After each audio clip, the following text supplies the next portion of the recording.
Looks like we've got the picture back. Already.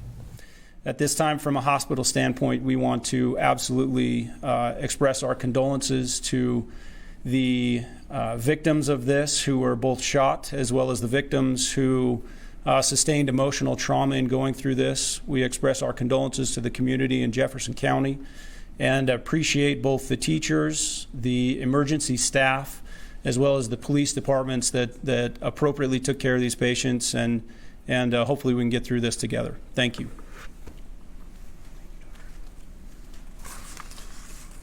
So obviously the investigation is still underway, and we will not be making any definitive prosecuting decisions until that time.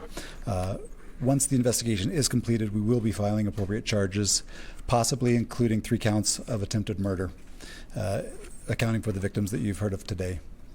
And that is all we have to say for now. Could you say and spell your name, please? Mark Taylor, M-A-R-K-T-A-Y-L-O-R.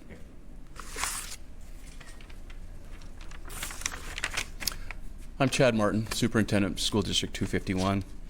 This is the worst nightmare a school district could ever face. We prepare for it, but we're never truly ready for it. Our hearts and our prayers go out to the victims and their families and all those involved. There will be no school in session throughout the district tomorrow, so families can be together to address this. We will, however, have counselors, school counselors, and multiple agencies that offer their support available beginning at 8 a.m. in the morning at Rigby High School. We want to thank our law enforcement partners for their quick response throughout the Valley. We feel overwhelmed by the support that they provided to us and to our staff. We want to thank EMT. We want to thank our staff that acted quickly and appropriately and did everything they could to protect their students. We want to especially thank our community. The vast support that we have received is overwhelming, and we are grateful to live in a community that cares about their students, cares about their schools, and are willing to offer that support. Again, thank you to all of our partners throughout this difficult time.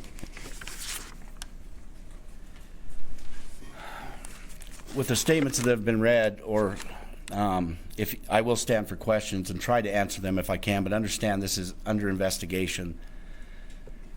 Is there any questions? Yes, Nate. Sheriff, you mentioned that the teacher disarmed the student. Can you talk a little bit more about that? Was the teacher tackling the student, or how did that play out? That is also under investigation, Nate, but I can tell you that she did take the handgun from the student and held her until law enforcement apprehended her. And this was a student in that teacher's class? No, it was not. Okay. And was that in a classroom, in the hallway? The incident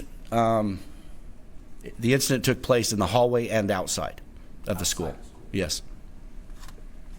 Yes. Talk a little bit more about how this played out. Did it start in the hallway or outside, and how did this develop? Mark, you okay with that? So this incident did start in the hallway, and it moved towards an exit to the east side of the building to the outside where a victim was shot outside. So 2 victims were shot in the school and 1 was outside. Sheriff Spencer Harris, Fox 13 from Salt Lake City. I'm curious, when your officers respond to something like this, obviously radio calls can sometimes be very hyped up and adrenaline is rushing. How do you respond calmly to a shooting like this, especially when you know kids are involved, and that does heighten the circumstances, definitely? And I totally agree with you. I understand that law enforcement in this area have a wonderful working relationship, and there's been numerous trainings in this. But to tell you, if you're calm going to that would be the case for anybody that had to respond. When it comes to that training, obviously, most departments go through something like that. How helpful is that, knowing that you have that to fall back on when it does really happen in real life? It is very helpful, but I'll also expand to that. Our children in this community have been through the same training multiple times every year. And the response from the law enforcement, but not only that, the response from the school district, the teachers, and the students, it was unbelievable. It was unbelievable. Yes. Lieutenant Kaufman from the Post-Register. Were there any warnings or reports that this student might pose a danger before this morning? Not that I'm aware of, but that is under investigation right now. Yes, sir. Were any of the victims targeted? Do you believe the shooting was a targeted attempt to harm them? Once again, it's under investigation, and I do not have the answer to that. Okay. Yes, ma'am. So, Sheriff, there are multiple posts kind of going around social media within, the Rigby community as well as to the identity of the teacher that disarmed the student. Can you confirm that it was Miss Julie Knighting that disarmed the student? After speaking with the school district, and we have not spoken to her in reference to releasing this teacher's name, so I cannot confirm that at this time. Okay, you're welcome. Would that be the same on behalf of the custodian as well? Yes. Were there deputies already at the school? I know some schools have school resource officers, or was this something they had to rush to the scene this morning? We do have school resource officers. The deputy was not in the area where the shooting occurred, but deputies and officers from Rigby Police responded immediately. As we speak, there are people setting up a sign outside the school in support of all these students. What does it mean to you, and whoever else wants to answer this, that the community is so supportive of what happened and making sure that the students are okay when they go back to school whenever they do? I'm going to refer that question to the superintendent, because I believe he's answered that very eloquently, okay? I was not aware of the specific sign, but I can tell you from the time we've got students out of the building, move them to the high school, within 30 minutes we had agencies here helping, bringing food, water, blankets. It's, like I said, it's overwhelming for the support that we had. Multiple people texting, emailing, calling, coming, asking what they can do to help. So the support from the community was overwhelming, and I have no doubt it will continue to be that way. For the prosecutor, given that the suspect is a juvenile, how much information are you going to be able to release in the coming days about the charges, court proceedings? Are we going to hear anything more about this situation here in the next few weeks? Well, that depends on when the investigation is completed. Once the investigation is completed, then we will be assessing all of the information to determine the appropriate charges at that time. And I'll leave it at that. Can anyone say anything more about the injuries to these three victims? Were they shot once or multiple times, and how badly were they hurt?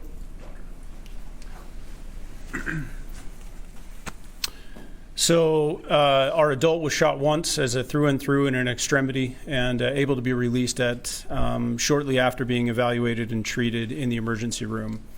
Our two pediatric patients, one was shot once in an extremity and may require surgery in the future. The second was potentially shot twice, but there were two injuries, one to an upper extremity, one to a lower extremity. Once again, all of them are non-life-threatening injuries, and the patients will recover. I know this might be kind of a hard question to answer, but how lucky is that there are three gunshot victims? All three of them seem like they will make a full recovery fairly quickly. An absolute blessing. As our officer has already stated, we as a trauma facility, we prepare for this. We've actually, with the assistance of other high schools, we have actually run mock shooting mass casualty situations. All of those situations did not include completely survivable injuries. And so, as he stated, we're prepped, we're ready. Our trauma system was prepared for this when it came on, and the fact that the injuries are as insignificant as they are right now, not saying that they aren't bad, but they could be so much worse. We feel absolutely blessed. And did I understand correctly that those two pediatric patients could potentially go home tomorrow? Our two pediatric patients are going to be monitored in the hospital overnight. They're under what we'd call a fair condition. Both of them are completely stable. We want to continue to monitor those injuries and make sure they don't need any other further surgical treatment, and then potentially could be dismissed tomorrow. Can you say if they're male or female? I cannot. For the sheriff and the superintendent, how well prepared do you feel that the school district was to handle something like this, since it's not happened around here? As the sheriff mentioned, we train very frequently with the sheriff and also on our own for situations. I don't think we can ever fully be prepared, but I feel like our staff reacted and our students reacted in the best possible way for the best possible outcome.